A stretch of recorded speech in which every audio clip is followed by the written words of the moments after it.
اعوذ باللہ من الشیطان الرجیم، بسم اللہ الرحمن الرحیم۔ جب ایک مرد دوسرے مرد کو اچھا کہے تو یہ کافی ہے۔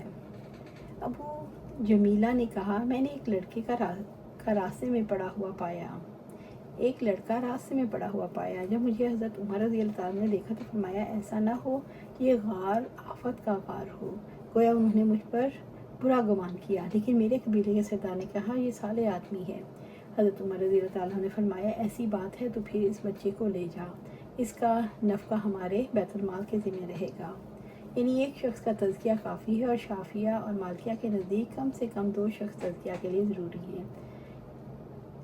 غار کی مثال عرب میں اس موقع پر کہی جاتی ہے جہاں ظاہر میں سلامتی کی امید ہو اور در پردہ اس میں ہلاکت ہو۔ ہوا یہ کہ کچھ لوگ جان بچانے کوئی غار میں جا کر چھپے اور غار ان پر گر پڑا۔ دشمن نے وہیں آ کر ان کو آ لیا۔ جب سے یہ مثل جاری ہو گئی، حضرت عمر یہ سمجھ گئے کہ اس نے حرام کاری نہ کی ہو اور یہ لڑکا اس کا نتوہ ہو، مگر ایک شخص کی گواہی پر آپ کا دل صاف ہو گیا اور آپ نے اس بچے کا بیت المال سے وظیفہ جاری کر دیا۔ عبد الرحمن ابی بکر نے اور ان سے ان کے باپ نے بیان کیا کہ ایک شخص نے رسول اللہ صلی اللہ علیہ وسلم کے سامنے دوسرے شخص کی تعریف کی تو آپ صلی اللہ علیہ وسلم نے فرمایا، افسوس، تو نے اپنے ساتھی کی گردن کاٹ ڈالی، تو نے اپنے ساتھی کی گردن کاٹ ڈالی۔ کئی مرتبہ آپ صلی اللہ علیہ وسلم نے اس طرح فرمایا۔ پھر فرمایا، اگر کسی کے لیے اپنے کسی بھائی کی تعریف کرنی ضروری ہو جائے تو یوں کہے، میں فلاں شخص کو ایسا سمجھتا ہوں، آگے اللہ خوب جانتا ہے۔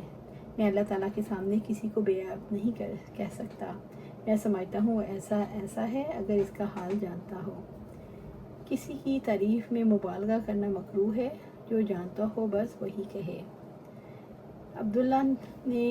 فرید بن عبداللہ نے بیان کیا، ان سے موسیٰ اشعری نے، کہ آپ صلی اللہ علیہ وسلم نے سنا کہ ایک شخص دوسرے کی تعریف کر رہا تھا اور مبالغے سے کام لے رہا تھا، تو آپ صلی اللہ علیہ وسلم نے فرمایا، تم لوگوں نے اس کو ہلاک کر دیا، اس کی پشت توڑ دی۔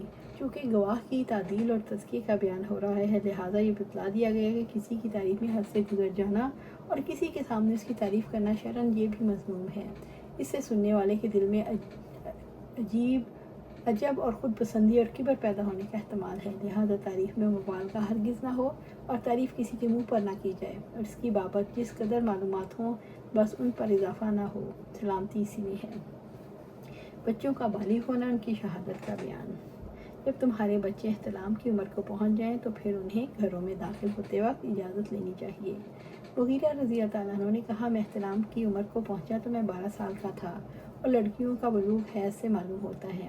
اللہ تعالیٰ کے اس ارشاد کی وجہ سے عورتیں جو حیض سے مایوس ہو چکی ہیں، اللہ تعالیٰ کے اس ارشاد سے این یازن حملہن تک ہے۔ حسن بن صالح نے کہا، میں نے اپنی ایک پڑوسن کو دیکھا، وہ 21 سال کی عمر میں دادی بن چکی تھی۔ امام بخاری رحمۃ اللہ کا مقصد باب یہ معلوم ہوتا ہے، بچے کی عمر 15 سال کو پہنچ جائے تو بالغ سمجھا جائے اور اس کی گواہی قبول ہوگی۔ یوں بچے 12 سال کی عمر میں بھی بالغ ہو سکتے ہیں، مگر یہ اتفاقی امر ہے۔ عورتوں کے لیے حیض آ جانا بلوغت کی دلیل ہے، یعنی علماء کا اجماع ہے، عورتوں کا بلوغ ان کا حائضہ ہونا ہے۔ عبداللہ بن عمر رضی اللہ عنہ نے بیان کیا کہ احد کی لڑائی کے موقع پر وہ رسول اللہ صلی اللہ علیہ وسلم کے سامنے جنگ پر جانے کے لیے پیش ہوئے تو انہیں اجازت نہیں ملی۔ اس وقت ان کی عمر 14 سال تھی۔ پھر غزوہ خندق کے موقع پر پیش ہوئے تو اجازت مل گئی، اس وقت ان کی عمر 15 سال تھی۔ نافع نے بیان کیا، جب میں عمر بن عبدالعزیز رضی اللہ عنہ کے یہاں کی خلافت کے زمانے میں گیا تو میں نے ان سے یہ حدیث بیان کی تو انہوں نے فرمایا، چھوٹے اور بڑے کے درمیان 15 سال ہی کی حد ہے۔ پھر انہوں نے اپنے حاکموں کو لکھا، جس بچے کی عمر 15 سال کی ہو جائے اس کا فوجی وظیفہ بیت المال سے مقرر کر دیا جائے۔ معلوم ہوا 15 سال کی عمر ہونے پر بچے پر شرعی احکام جاری ہو جاتے ہیں اور اس عمر میں وہ گواہی کے قابل ہو سکتا ہے۔ اللہ سبحانہ تعالیٰ سے دعا ہے ہمیں قرآن و سنت پر عمل کرنے کی توفیق دے، اس پر جما دے اور جنت الفردوس کے اعلیٰ مقام پر اپنے پاس گھر عطا فرمائے۔ آمین یا رب العالمین۔